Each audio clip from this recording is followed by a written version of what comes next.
Au nom du Père et du Fils et du Saint-Esprit, Amen. la paix soit avec vous. Et avec votre esprit.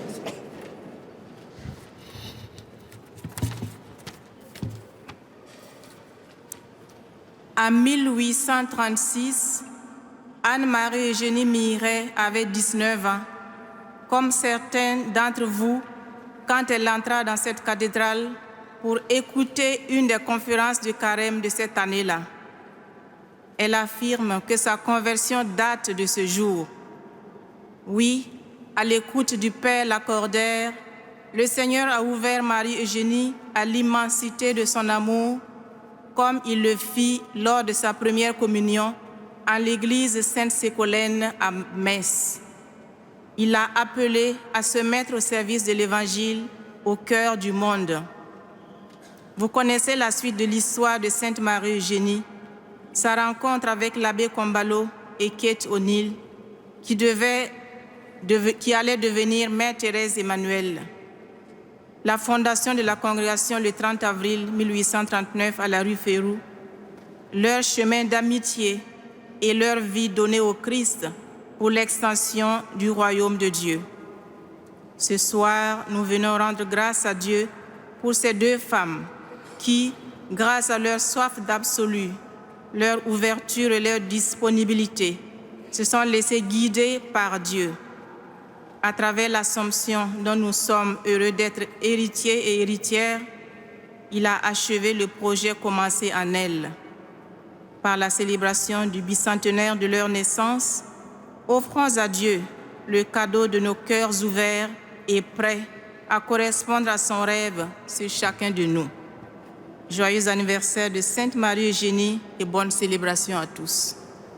Merci. Alors pour les téléspectateurs de KTO, c'était Sœur Marie qui nous a accueillis, qui est la supérieure générale de la congrégation des Sœurs de l'Assomption. Bienvenue à vous tous et à vous toutes qui venez en pèlerinage à Notre-Dame. Vous venez en pèlerinage de plus de 25 pays, de plusieurs continents, à la fois du continent africain, du continent américain, aussi bien du sud du continent que de l'Amérique centrale, que de l'Amérique du Nord.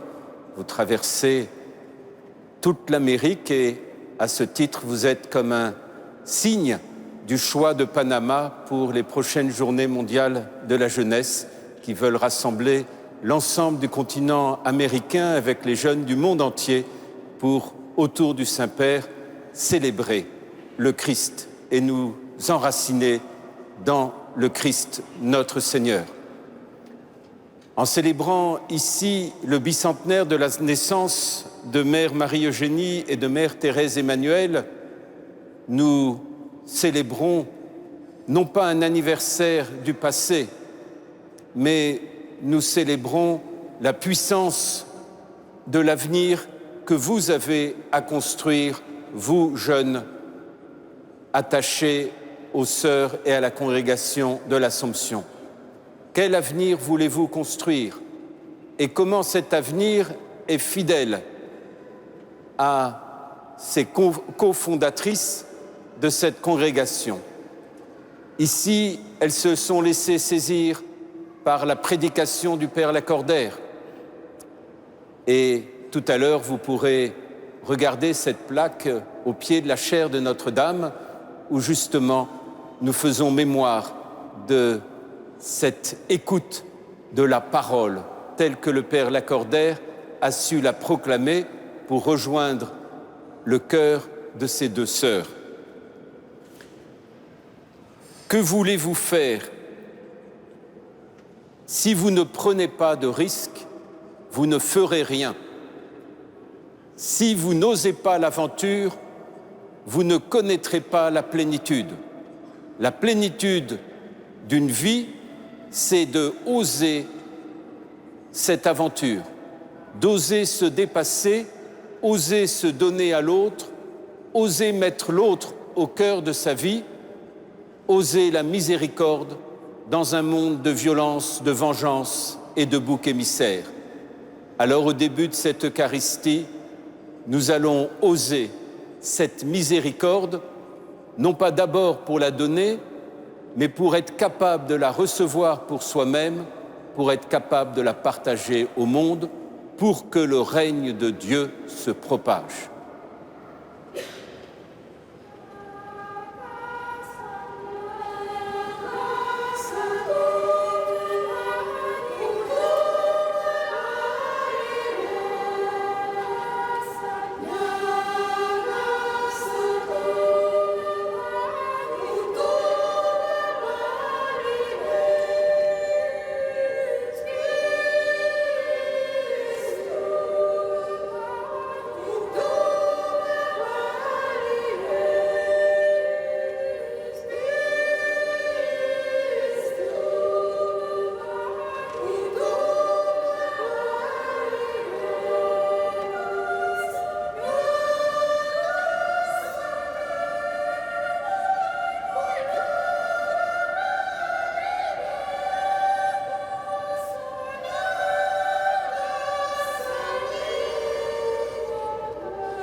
Et que Dieu Tout-Puissant nous fasse miséricorde, qu'il nous pardonne nos péchés et nous conduise à la vie éternelle.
Prions le Seigneur.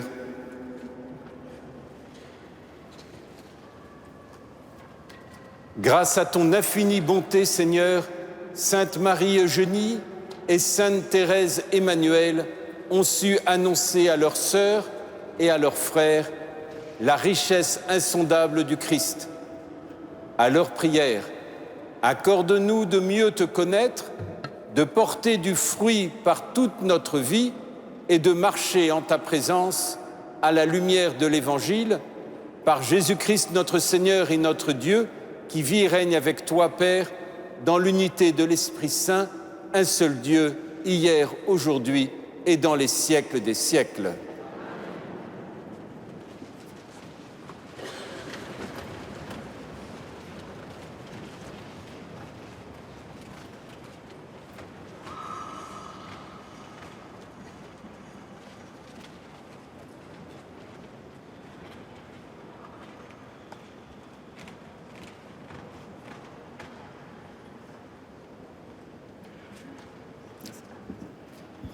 A reading from the book of Ruth. Once in the time of the judges, there was a famine in the land. So a man from Bethlehem of Judah departed with his wife and 2 sons to reside on the plateau of Moab. Elimelech, the husband of Naomi, died, and she was left with her 2 sons, who married Moabite women. one named Orpah and the other Ruth. When they had lived there about 10 years, both Mahlon and Chilion died also, and the woman was left with neither her 2 sons nor her husband. She then made ready to go back from the plateau of Moab, because word reached her that the Lord had visited his people and given them food. Orpah kissed her mother-in-law goodbye, but Ruth stayed with her. Naomi said, "See now, your sister-in-law has gone back to her people and her God. Go back after your sister-in-law." But Ruth said, "Do not ask me to abandon or forsaken you. For wherever you go, I will go. Wherever you lodge, I will lodge. Your people shall be my people, and your God, my God." Thus it was that Naomi returned with the Moabite daughter-in-law, Ruth, who accompanied her back from the plateau of Moab. They arrived in Bethlehem at the beginning of the barley harvest. The word of the Lord.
S'appuie sur le Dieu de Jacob, qui met son espoir dans le Seigneur son Dieu.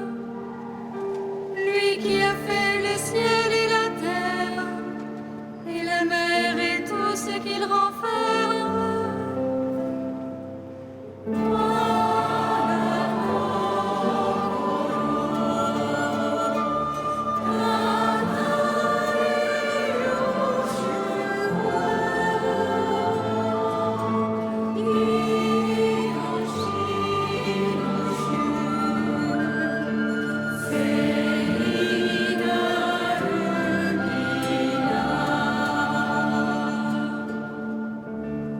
Il garde à jamais sa fidélité, il fait justice aux opprimés, aux affamés il donne le pain, le Seigneur délie les enchaînés.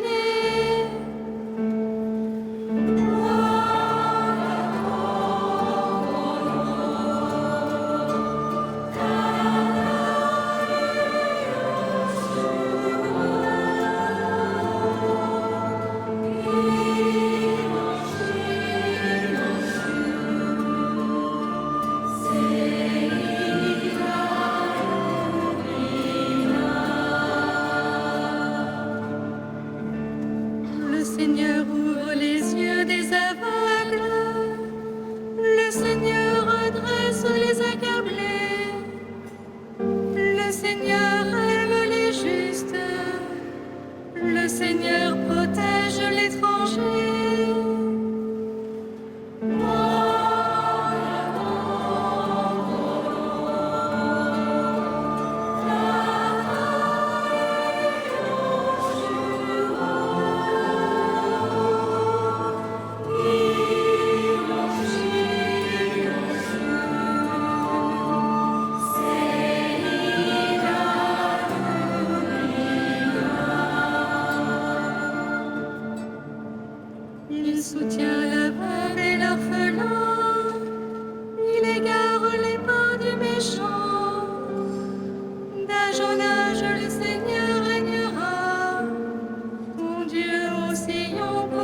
toujours.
Le Seigneur soit avec vous.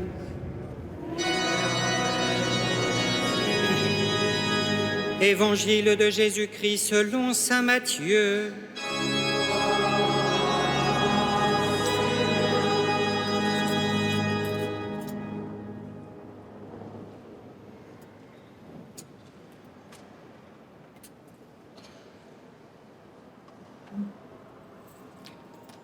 En ce temps-là, les pharisiens, apprenant que Jésus avait fermé la bouche aux Sadducéens, se réunirent et l'un d'entre eux, un docteur de la loi, posa une question à Jésus pour le mettre à l'épreuve. « Maître, dans la loi, quel est le grand commandement ?» Jésus lui répondit « Tu aimeras le Seigneur ton Dieu de tout ton cœur, de toute ton âme et de tout ton esprit. Voilà le grand, le premier commandement. Et le second lui est semblable, tu aimeras ton prochain comme toi-même. De ces deux commandements dépend toute la loi ainsi que les prophètes. Acclamons la parole de Dieu.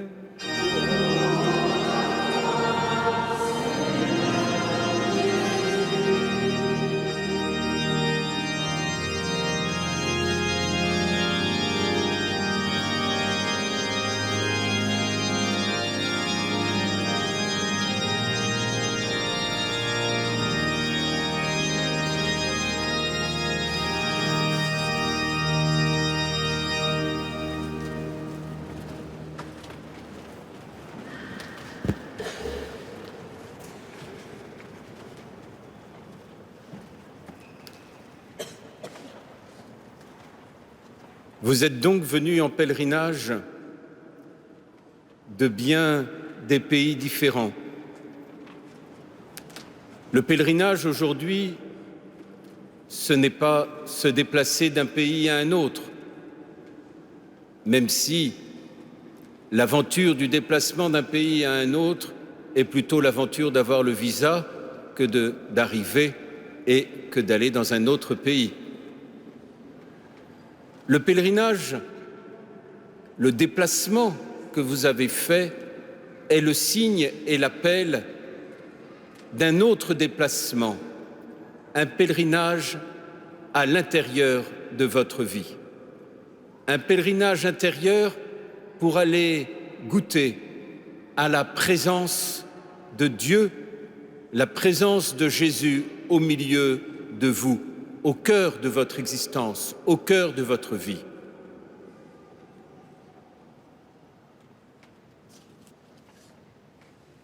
Toutes les affections du cœur, nous dit une de vos fondatrices, Mère Marie-Eugénie, toutes les affections du cœur doivent être appliquées à Jésus-Christ. Vous avez dans votre vie de nombreux désirs, de nombreuses émotions, de nombreuses joies. Et parfois, vous voulez retenir ces émotions, retenir ces joies, retenir ces moments comme des moments qui ne devraient pas s'arrêter. Mais est-ce que ces moments-là sont vraiment appliqués au Christ? Comment ce que nous vivons va jusqu'à la rencontre du Christ? C'est bien ça la question de Mère Marie-Eugénie. C'est pas simplement que vous viviez avec des strates de joie, des strates d'émotion, car vous le savez, cette joie de la rencontre, du partage, de la fraternité que vous avez vécue pendant ces quelques jours, ça ne doit pas être la joie d'un moment, ça ne doit pas être une joie éphémère, elle ne doit pas être simplement un bon souvenir que vous raconterez dans 10 ans, dans 20 ans ou dans 50 ans, ou qu'on écrira dans les mémoires de la congrégation. Non, cette joie, il faut savoir la cueillir. Et pour cueillir la joie doit conduire à un engagement.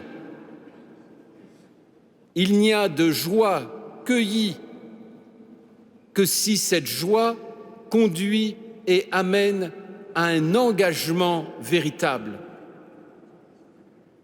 La tentation d'aujourd'hui, c'est la tentation d'aller d'émotion en émotion et de finalement discerner sa vie sur l'émotion ou sur les joies passagères, et peut-être faut-il discerner sa vie sur les épreuves plus que sur les joies.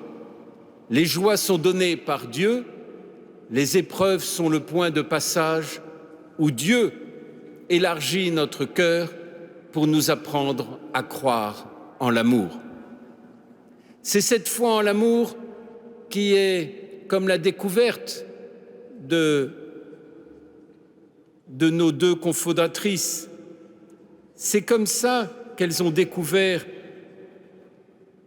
que c'est bien en s'en remettant à Dieu, qui seul l'a aimée, l'a cherchée, l'a rachetée, l'a pressée, que l'on peut avancer. Sans remettre à Dieu seul. Si vous recherchez les joies et les joies passagères, vous ferez l'économie de la foi. Sans remettre à Dieu seul, qui vous a racheté dans la mort et la résurrection du Christ, sans remettre à Dieu, qui vous aime, vous a aimé et vous aimera. Cela demande 3 attitudes spirituelles. La première attitude spirituelle, c'est celle d'agir. Je vous disais au début de cette célébration, oser l'aventure, agir sans rien faire à moitié. Que serait un gâteau si on fait juste la pâte sans le cuire? Que serait le pain si le pain n'était pas cuit? Sans rien faire à moitié, avec la foi. C'est la foi qui donne au pain de devenir doré. Je veux vivre de la foi, mais qu'est-ce que la foi? Qu'est-ce que croire? Si agir, c'est une action de la foi, qu'est-ce que c'est que la foi? Si ce n'est avoir comme critère de discernement premier, aimer Dieu, aimer son prochain de tout son cœur, de toute son âme et de toute sa force, comme le premier de tous les commandements. Avoir comme critère de discernement la foi comme chemin qui va nous donner d'avoir une action juste. Le deuxième critère qui nous est donné par vos fondatrices, c'est le critère de l'union. L'union à la volonté de Dieu. Ne cherchez pas à être unis ni à votre volonté, ni à celle du monde. Dieu n'a pas épousé le monde, Dieu a sauvé le monde. Dieu n'a pas épousé les mouvements fluctuants du monde. Dieu a sauvé le monde de ces fluctuations idolâtriques. Le commandement d'amour que nous avons entendu dans l'Évangile se situe juste après l'affirmation de la résurrection du Christ. S'unir à la volonté de Dieu, c'est manifester que nous appartenons au règne de Dieu et non pas au mouvement du monde. C'est manifester que nous sommes attentifs aux motions de l'Esprit Saint dans nos cœurs plutôt qu'aux épreuves ou aux mondanités des époques que nous pouvons traverser. L'absence d'union se dit dans les combats, et particulièrement dans les combats spirituels, intérieurs, mais aussi dans les guerres et les conflits. C'est l'absence d'union qui se dit dans le conflit. S'unir à la volonté de Dieu, cela engendrera dans nos vies la paix et la fraternité. Dès que je me remets tout entière, dit Marie-Eugénie, entre ses mains, entre les mains du Seigneur, je sens une paix intime si profonde, si calmante, si douce. La douceur dans votre cœur sera le signe de votre union à Dieu. La troisième attitude spirituelle qui nous est donnée à la fondation de votre congrégation, c'est la providence. Jusqu'où croyez-vous en Dieu? Croyez-vous en un Dieu provident ou est-ce que vous vous mettez des ceintures de sécurité pour être sûr de tenir aux yeux du monde sans vous en remettre dans la foi en un Dieu qui vous aime, qui vous sauve, qui vous nourrit et qui a su nourrir la foule dans le désert? Croyez-vous en sa providence, mais non pas en vous disant Dieu est provident et en mettant Dieu à l'épreuve? Si tu es Dieu, alors fais ceci ou fais cela. Ne croyez pas en la providence comme le tentateur mettait Dieu à l'épreuve de son amour. Croyez en la providence qui est un Dieu qui vous aime et qui n'est pas là pour supporter votre folie, mais qui est un amour qui vous porte et qui vous ouvre l'avenir. Croire en la providence, c'est croire en l'avenir que Dieu nous ouvre, plus qu'au chemin que nous avons décidé que Dieu allait tracer dans nos vies. S'en remettre à Dieu, c'est aussi entrer dans la prière de l'Église, s'appuyer sur le Seigneur. Vous savez combien, dès le début de votre congrégation, la prière de l'office divin avait toute sa part. La prière de l'Église, non pas simplement en assumant une tâche, mais en comprenant que dans cet office divin, vous portez l'Église dans sa maternité divine. Vous vous appuyez sur Dieu. Sans lui, notre vie tombe en ruine. Comment réunir ces trois attitudes? Agir, s'unir, la providence, peut-être simplement dans la réalisation de la loi du Christ. Aimer, aimer, aimer toujours de l'amour même du Christ et d'un Christ qui se donne. Guider la barque et animer la ruche. Guider la barque, ça veut dire que vous n'agissez pas pour vous-même, pour vos œuvres, vous agissez pour la mission. Regardez le chemin que le pape François nous demande et demande à toute l'Église. Le pape François est un missionnaire. Son critère de discernement, c'est la mission. C'est là où il veut nous entraîner. Guider la barque, avancer sur cette barque, c'est oser la mission. Pas entretenir simplement une maison pour qu'elle soit bien propre et bien rangée. Il s'agit de laisser la barque avancer et annoncer le royaume de Dieu au monde. Animer la ruche, c'est garder au cœur l'unité, car la ruche est un individu formé de 30 000 individus, dans laquelle chacun a son rôle et dans laquelle le rôle de chacun change en fonction de l'âge de chaque abeille. Elles n'ont pas le même rôle suivant leur âge, elles n'ont pas le même rôle suivant leur nature, elles n'ont pas le même rôle suivant la fonction qui leur a été établie, parfois avant même leur naissance, par la ruche elle-même. Et donc il y a dans cette animation de la ruche le sens de l'unité. Votre unité permettra que votre congrégation soit apôtre de la charité et de la fraternité et de la paix dans notre monde. Votre mission principale, c'est la mission de l'éducation. Le thème de votre pèlerinage, c'était vivre en plénitude. Je ne sais pas ce que vous avez retenu de ce que c'est que la plénitude. J'espère que, avant de partir, chacune et chacun d'entre vous, vous pourrez exprimer par écrit, parce que ça reste, qu'est-ce que c'est que vivre en plénitude? Mais en tous les cas, je vous promets, vivre en plénitude, ce n'est jamais vivre pour soi-même. C'est accepter de recevoir le Christ pour donner le Christ au monde.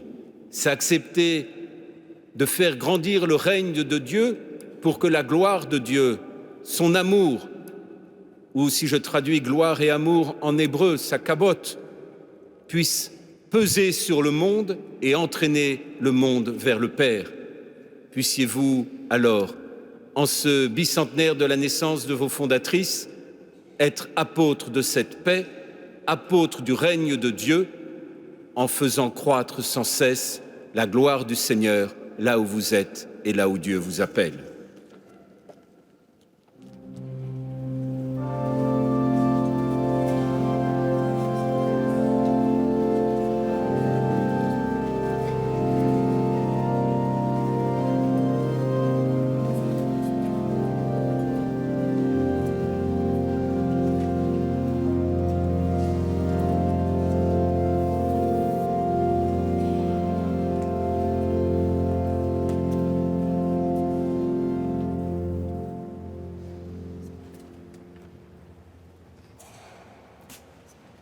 Offrons au Seigneur notre intercession.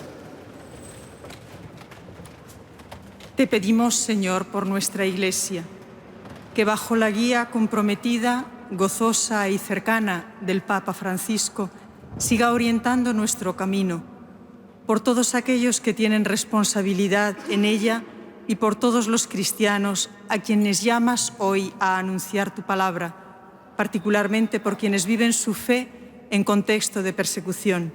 Que tu Espíritu nos fortalezca para ser testigos del Evangelio en un servicio incondicional y una fidelidad perseverante. Oremos.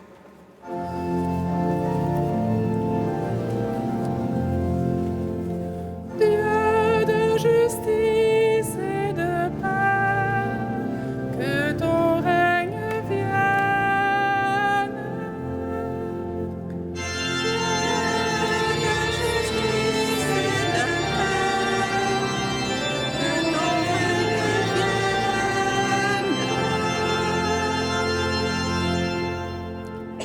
Seigneur, tu as créé notre monde beau.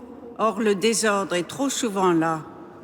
Nous te présentons tous nos pays, nos dirigeants, qu'ils se laissent toucher, conduire par ton esprit de justice et de droiture. Nous t'offrons les souffrances de ceux qui sont seuls, malades, victimes des attentats et cataclysmes de ces jours, et ceux qui ne savent pas en vérité ce qu'ils font. Envoie ta paix et ton espérance. Donne à chacun ici présent discernement, courage, respect, humilité pour agir ensemble. Prions le Seigneur.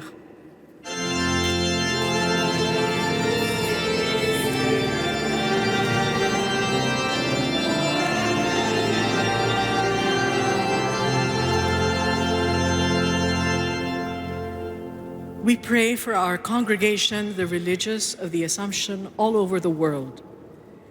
May the passion and the zeal to work for transformation and the extension of God's kingdom continue to inspire us all to give of ourselves without reserve, to make Jesus Christ known and loved. May all of us who took part in this bicentennial pilgrimage be witnesses of joy and so contribute to make this world a place of glory for God. Lord, hear our prayer.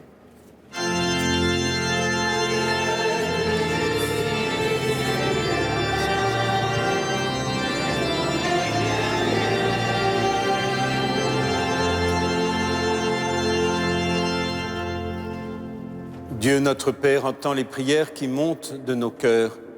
Donne la paix à notre temps. Donne-nous d'être des artisans de fraternité par le Christ notre Seigneur. Amen.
Et prions ensemble au moment d'offrir le sacrifice de toute l'Église. Accepte, Seigneur notre Dieu, ce que nous présentons pour cette Eucharistie, où s'accomplit un admirable échange. En offrant ce que tu nous as donné, puissions-nous te recevoir toi-même, par Jésus le Christ notre Seigneur. Le Seigneur soit avec vous. Élevons notre cœur. Rendons grâce au Seigneur notre Dieu. Vraiment, il est juste et bon de te chanter louange et gloire. À toi, Seigneur, Père d'infiniment bonté. Oui, il nous est bon de te rendre grâce et de te bénir, car à la parole de ton Fils annonçant l'évangile du salut, tu as rassemblé ton Église de tout pays, de toute langue et de toute culture. Et tu ne cesses de la vivifier par ton esprit pour faire grandir jour après jour l'unité du genre humain. En témoignant de ton amour, elle ouvre à chacun les portes de l'espérance. Elle devient pour le monde un signe de la fidélité que tu as promise à tous les âges dans le Christ. C'est pourquoi nous te glorifions sur la terre comme tu es glorifié dans les cieux, et nous proclamons d'une seule voix avec toute l'Église.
Toi qui es vraiment saint, toi qui es la source de toute sainteté, Seigneur, nous te prions. Sanctifie ces offrandes en répandant sur elles ton esprit, qu'elles deviennent pour nous le corps et le sang de Jésus le Christ, notre Seigneur. Au moment d'être livré et d'entrer librement dans sa passion, il prit le pain, il rendit grâce, il le rompit et le donna à ses disciples en disant « Prenez et mangez-en tous, ceci est mon corps livré pour vous. »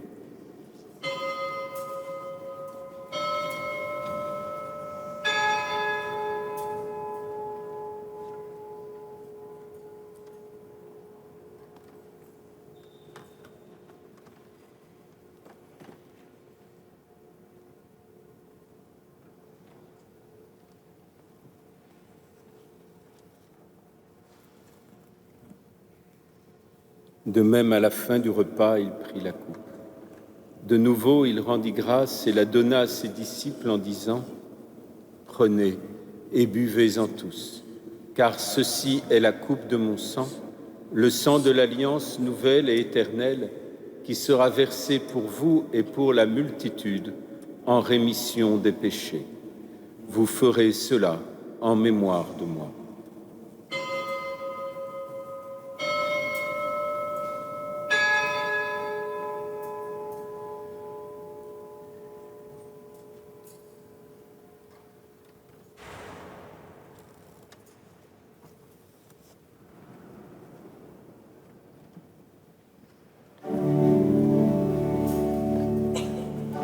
Aujourd'hui, nous célébrons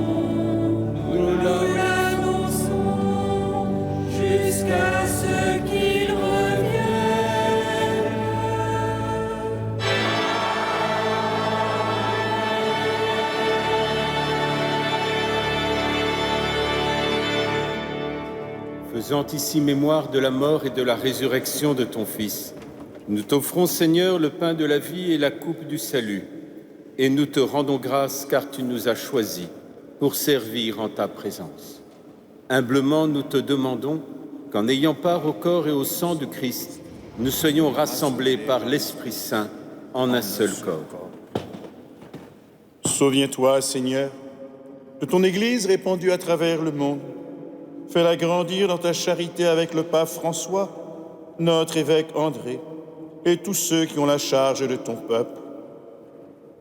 Souviens-toi aussi de nos frères qui se sont endormis dans l'espérance de la résurrection et de tous les hommes qui ont quitté cette vie. Souviens-toi de Margaret.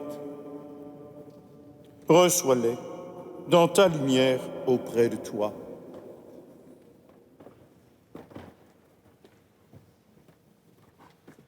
Sur nous tous, enfin, nous implorons ta bonté.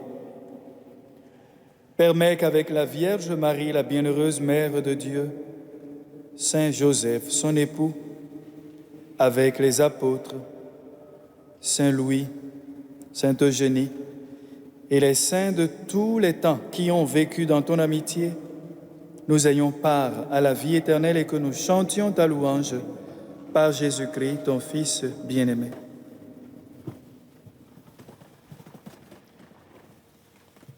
Par lui, avec lui et en lui. À toi, Dieu le Père Tout-Puissant, dans l'unité du Saint-Esprit.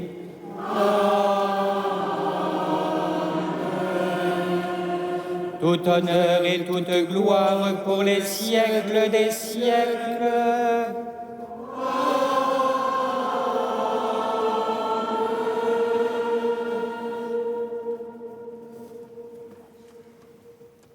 Unis dans le même esprit, chacun dans sa langue peut redire la prière du Christ.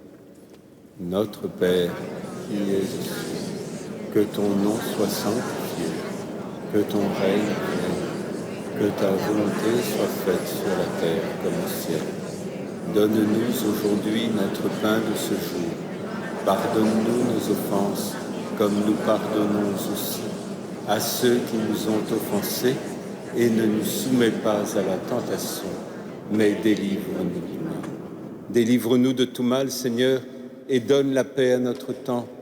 Par ta miséricorde, libère-nous du péché, rassure-nous dans les épreuves, en cette vie où nous espérons le bonheur que tu promets et l'avènement de Jésus-Christ, notre Sauveur.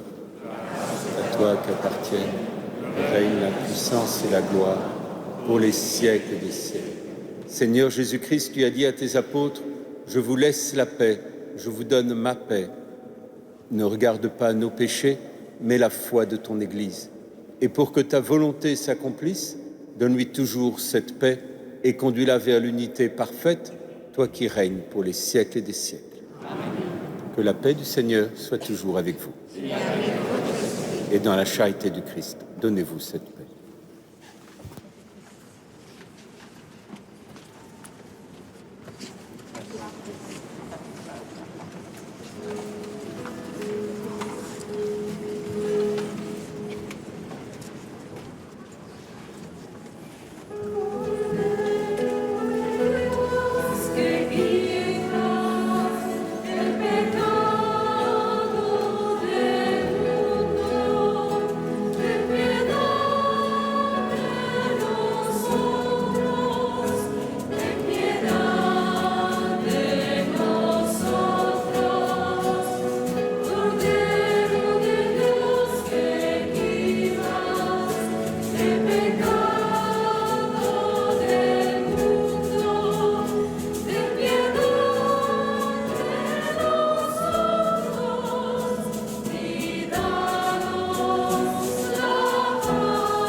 Heureux les invités au repas du Seigneur. Voici l'agneau de Dieu qui enlève le péché du monde. Seigneur, je ne suis pas digne de te recevoir, mais dis seulement une parole et je serai guéri. Que le corps et le sang de Christ nous gardent pour la vie éternelle.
Unissons nos prières.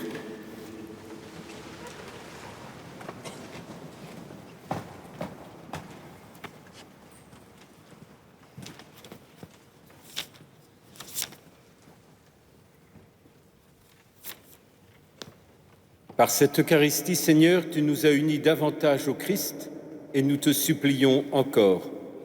Accorde-nous de lui ressembler sur la terre et de partager sa gloire dans le ciel, lui qui vit et règne pour les siècles des siècles. Amen.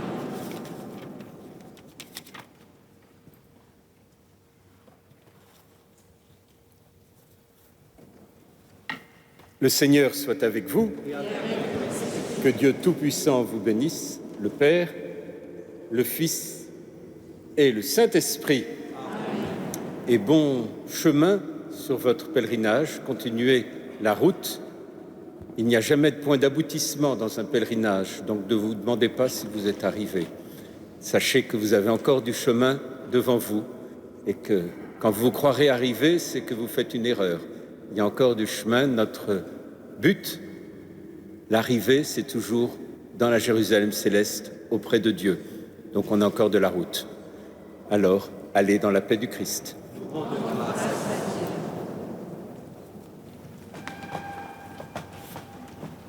Et nous chantons les litanies de la Vierge.